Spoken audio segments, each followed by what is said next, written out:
Hey guys, welcome back. I hope you are having an amazing day. Let's get right into the stories. The first one is an entitled People Story. My name is Javid, and I've lived on this beautiful plot of farmland just outside of town for over 20 years now. When my wife Sarah and I first moved here, it was just a rundown old farmhouse on 40 acres of overgrown fields and untamed wilderness. But we saw the potential and decided to take a leap of faith. We worked for years transforming the land, clearing fields, building fences, planting crops. It was backbreaking labor, but we persevered and eventually turned it into a successful organic farm. Over the years, as the business grew, we slowly acquired more adjoining parcels of land. Now, Sunny Creek Organic Farm sprawls over 120 acres of pristine pasture, lush orchards, and fertile vegetable fields. We sell our organic produce at farmers markets and supply many of the farm-to-table restaurants in town. The operation has expanded to include a farm stand store, You Pick Berries, pumpkin patch, and even an annual corn maze in the fall. Our home and main farm buildings sit right off County Road 14, a quiet rural route that doesn't get too much traffic. We laid down a wide gravel driveway lined with split-rail fences leading back to the farm stand and parking area. But the rest of the property is crisscrossed with internal dirt roads and access lanes that we use for the tractors, trucks, and other farm equipment. Early on, when we first opened the farm, we had issues with people just randomly driving back and exploring, parking wherever they felt like it, and even stealing fruit right off the trees. We started losing so much produce that we decided to gate off the private lanes and put up no trespassing signs everywhere to make it clear that beyond the farm stand parking, the rest of the property was off limits. It was a sunny spring morning, and I was out in the north orchard moving the electric net fencing for the sheep. As I unspooled the lightweight mesh and aluminum posts, I could see the fluffy white lambs frolicking in the shade of the apple trees. Everything was peaceful and quiet, just the faint buzz of honeybees pollinating the blossoms. Suddenly I heard the crunch of tires on gravel and turned to see a shiny black SUV barreling down the lane, kicking up plumes of dust. I didn't recognize the vehicle, but could tell the driver had just blown right past multiple no trespassing signs. My heart started pounding. We'd had problems with trespassers and even squatters over the years, but never someone brazen enough to drive right up like they owned the place. I hurried over, yelling and waving my arms for them to stop. The SUV skidded to a halt, and a blonde woman in expensive athleisure wear and giant designer sunglasses stepped out. I politely but firmly called over, "Excuse me, ma'am, this is private property. Customer parking is back by the farm stand." She looked me up and down with distaste, then snapped, "Do you know who I am? I'm Amber Conrad, head of the Organic Consumers Association. I have an appointment with the owners to evaluate this so-called organic operation." I bristled at her rude, entitled tone. "Well, I'm Javid, the owner, and I don't know anything about an appointment. Please turn your vehicle around and park in the designated area." She scoffed dramatically. Typical man trying to control where I go. I'll only be a few minutes. I just want to check out this organic kale I've heard so much about before my panel meeting later."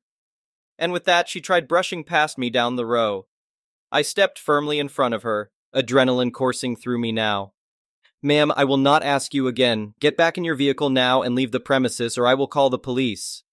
For a moment, we just stared each other down. Her eyes narrowed to slits behind the flashy sunglasses.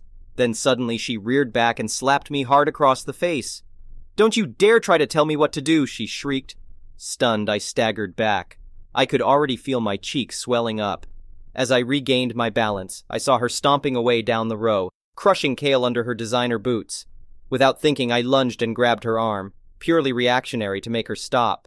She let out an ear-piercing scream. "Get your hands off me! Help! He's attacking me!" That's when I hurriedly let go and pulled out my cell phone.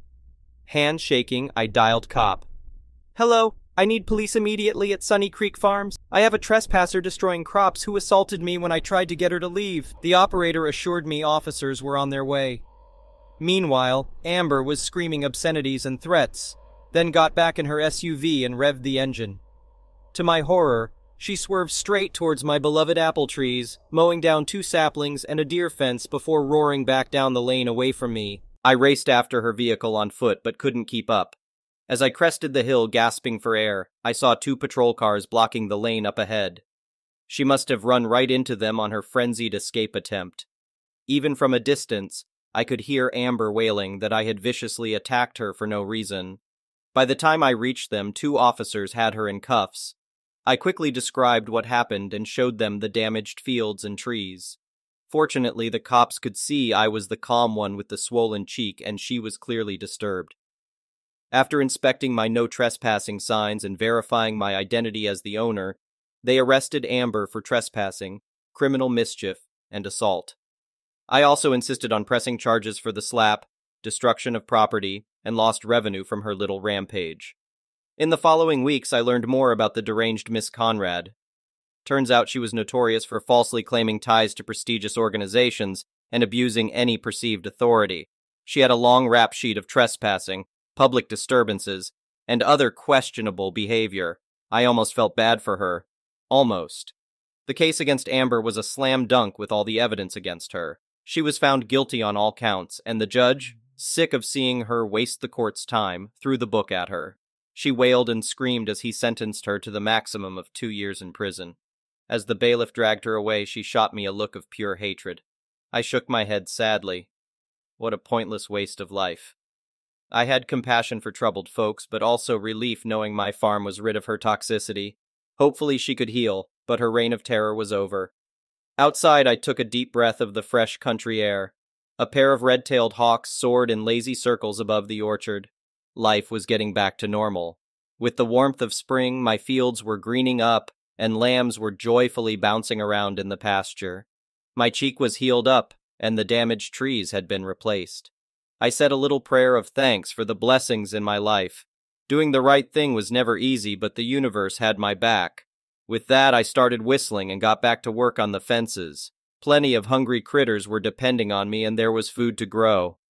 The next one is a pro-revenge story. When I, 25F, was 3, my grandparents passed away. They set up a savings account in my name.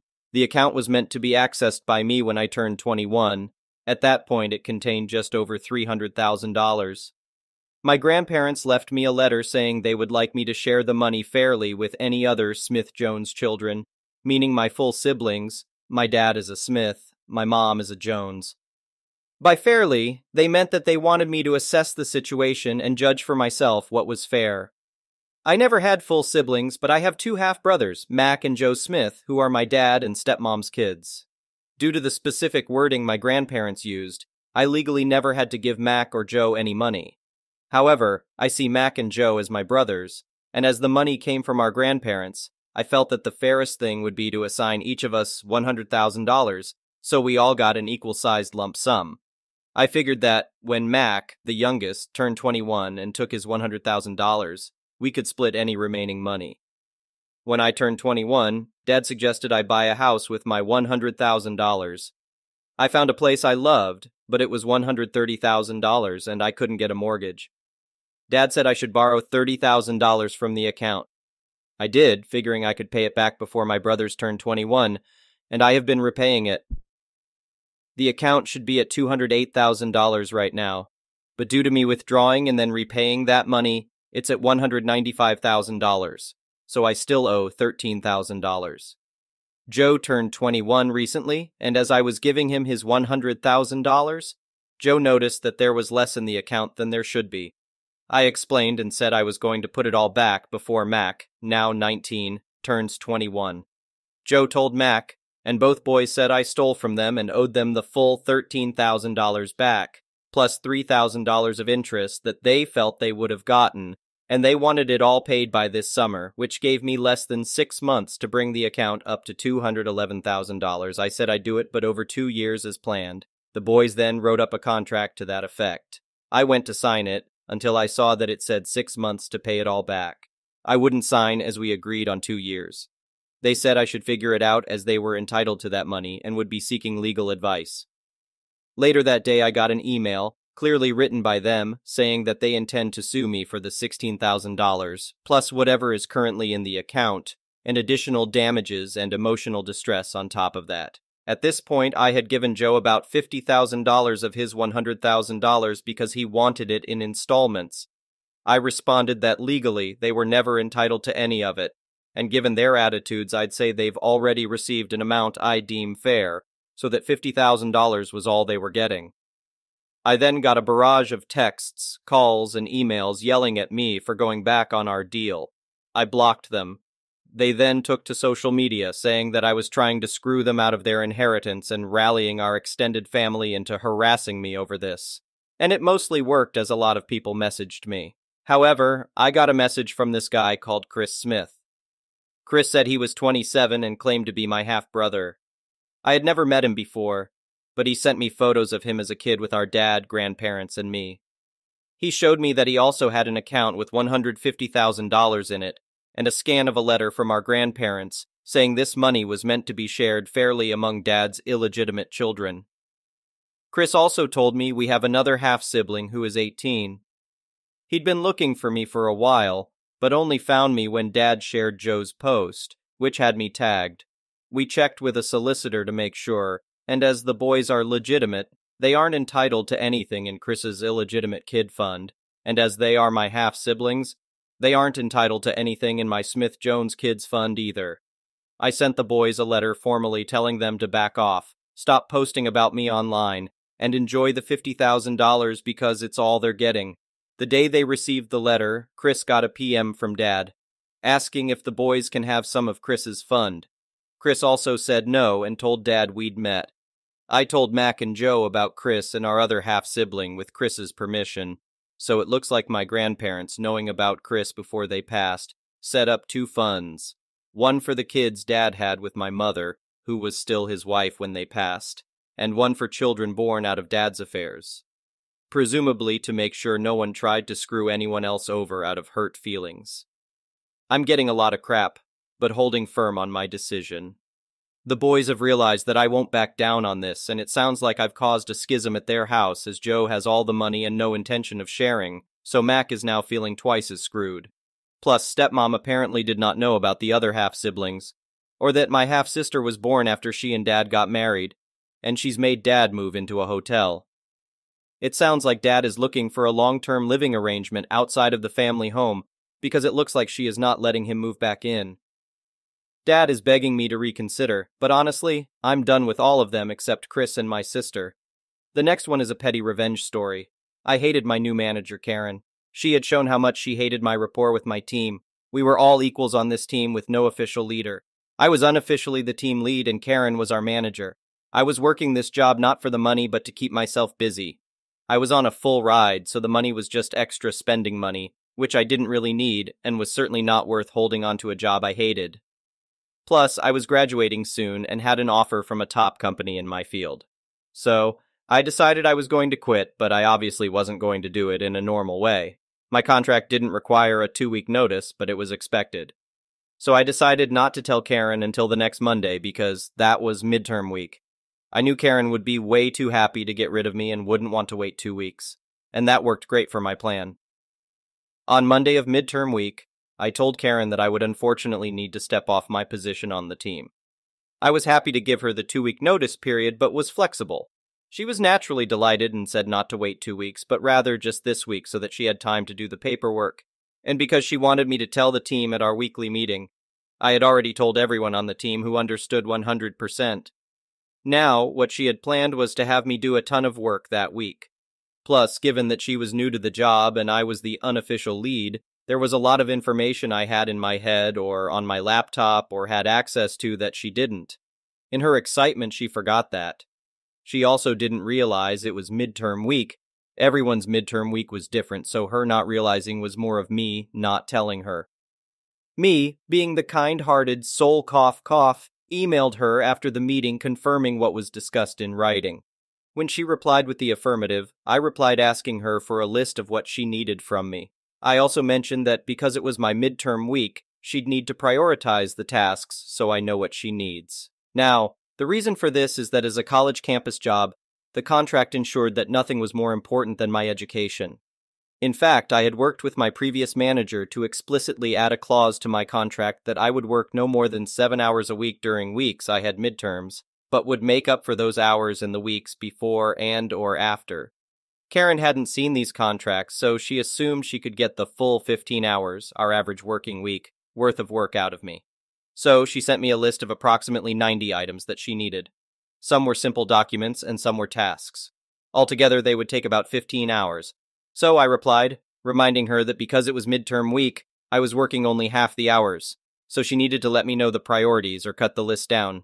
Naturally, that led to an angry email that I should be giving 2 weeks' notice, etc. And that's when I pointed her to my original email where I had offered 2 weeks' notice. But she had said we'd only use this week, and since she had said it, she was stuck to her word. She was so mad, she never replied to that email. The next week, stuff went crazy.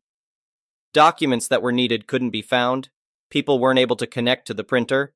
My laptop had been connected to the printer, and everyone else was networked into my laptop. Once I quit, I naturally disconnected the printer and everyone's laptops, and a lot more. By the end of the week, Karen had sent me 3 emails asking for help with this, but naturally, I wasn't going to do it for free. I got paid by the hour and a higher hourly wage to fix all these issues, and Karen got told off by the entire team and her boss. Not verified, but a rumor that Karen was threatened to be fired if she didn't get me to fix all this, given that it was all because she chose to turn my 2-week notice into a 1-week notice, which was against policy. The next one is a malicious compliance story. This story took place many years ago. I was in my late teens. One of my older brothers had moved out of the house a while back and moved in with a girlfriend who had a kid around age 7. I'll call my brother Bobby, not his real name, his girlfriend Mama Bear, and her kid will be Kiddo. As a late December baby, I would get my Christmas gift and be told it's also my birthday gift. Then just get something really small on my birthday. Gee, thanks. So most years I was shafted compared to what my siblings got, but I never complained. But this one year, I was given a Sony Walkman. Yeah, it was that long ago. Then a couple of days later, for my birthday, I got a battery charger with rechargeable batteries. It was actually fair for once because the Walkman and charger together were probably worth the same as each of my siblings got for Christmas and birthday put together. But Bobby got really jealous and would complain to me it wasn't fair. He was constantly on my case about it. I told him it was for both gifts and to just lay off, but he remained angry. Eventually he stopped, but I didn't realize how jealous he was or that he was holding a grudge. Flash forward a few months, my Walkman is missing. My room is always a mess, so I assume I misplaced it, but I really can't find it. I get scared that I've lost it somewhere outside the house, so it's gone forever. Then I notice my battery charger is also missing, and remember how jealous Bobby was. He still came to the house every other day, so the next time he's over, I ask if he took it. He hotly denies it, tells me I probably lost it. Since the charger's missing too, I know that's not the case. My other sibs couldn't have it in the house without me knowing, plus he's the only one that acted jealous. The next couple of times Bobby comes over, I go at him again. He still denies it. I can tell he's lying. We yell and argue. My mom gets sick of it. She tells me to stop accusing Bobby of stealing my Walkman. I protest that I know he took it. She tells me not to speak with him about it again, so now I'm really annoyed. Not long after that, at a family dinner, Bobby brings Mama Bear and Kiddo. The other siblings are all around. All I can think is Bobby stole my Walkman, but I'm not allowed to accuse Bobby of stealing my Walkman or to speak with him about it. So I turn to Kiddo and in a happy, excited voice I ask, "Hey Kiddo, did Bobby get a new Walkman?" Kiddo's face lights up, she smiles, she's super excited. "Oh yes, he did." And then she trails off and her face drops and she looks guilty. And you can just tell that she's just done something she wasn't supposed to. The whole family heard this. My mom told Bobby to give it back. He begrudgingly did. The funny thing? He didn't give back the charger, claimed he never took it. We argued more. He insisted he didn't have it. A while later, I found the charger. If the charger wasn't missing, I wouldn't have been so sure he took it, and I probably would have backed off, so it seems a messy room also paid off. One thing I want to add, I realize it put Kiddo in a difficult position, but Bobby wouldn't dare mess with Kiddo because of Mama Bear, aside from maybe telling her not to tell me he got a new Walkman. Since Mama Bear saw this all happen, she knew what was going on. They broke up not too long after that, but I have no idea why or if this played any part. The next one is an entitled people story. Alrighty, so in my past, I was a cashier at a military exchange. Most of my customers called it the Post Exchange, but it was the Navy Exchange. This was probably 4 or 5 years ago, so my memory on the specifics might be a little vague. This will be a short quickie. So to lay down the story, being a military exchange off base, there were rules. You needed to show a military ID, usually active duty, dependent, spousal, or retiree types, in order to enter and again to check out. You were allowed a guest, but they had to accompany you the entire time, and only one person bearing the military ID was able to make any payment at all. With those in mind, let's dive in. I was just doing my job. It was probably an hour and a half to closing. I was usually at the register closing, just my preference, and I was good at it. Closing stuff always got done when I was responsible for it, assuming I had the time to do it. Read, assuming customers weren't flooding the area in the last 2 hours. It had been a fairly slow night, so up to then, I was in a decent enough mood. Things were pretty clean, and I was just waiting for customers, straightening things out. Retail people know the drill. Then a lady came up to the register with a guest, her friend. The lady had stuff she was buying, showed her ID, which was fine, and checked out. That was when friend set down a Visa gift card, one of the prepaid choose-your-balance ones. Great. I asked friend for her ID after getting it into the system and gearing up to activate it. The lady showed her ID again. When it was multiple transactions and I'd already seen ID, I usually didn't care if it was the same person, while friend tried handing me her money. I asked again for friend's ID, and this is when the fun started. Lady told me that it was okay, that friend was with her, but I told her that I could not take the money from friend without seeing a military ID. This wasn't my policy, this wasn't just the store policy, this was the company's policy. She insisted, so I radioed my manager on duty at the time. Thankfully, this was one of the good ones, and she backed me up. I remember lady's next statement, demand very clearly. Do you really expect me to buy my own birthday present? Lady, what? I'm upholding my company's policy. I, supported by my manager, repeated that I could not accept money from anyone without seeing a military ID. But if she really wanted friend to buy her that Visa card, she could have friend buy it at the Walmart up the street, literally 2 minutes away, if she did not have the military ID. So lady started throwing things at me. I backed up as far as I could against the wall in my register area, and then shoving stuff off the seasonal shelf behind her, then off of one of the side stacks with Easter candy in it. She charged off out the front with my manager following, but not before my manager told me, I'm sorry, Po, you didn't deserve that. Not even 5 seconds later, my LP security guy rounded the corner and followed. I don't know what happened after that, but it was nice that my management had my back. I never saw lady again. Thank you for watching. I would really appreciate it if you could like the video and subscribe to our channel if you haven't already. We'll see you again tomorrow. Oh, Bob.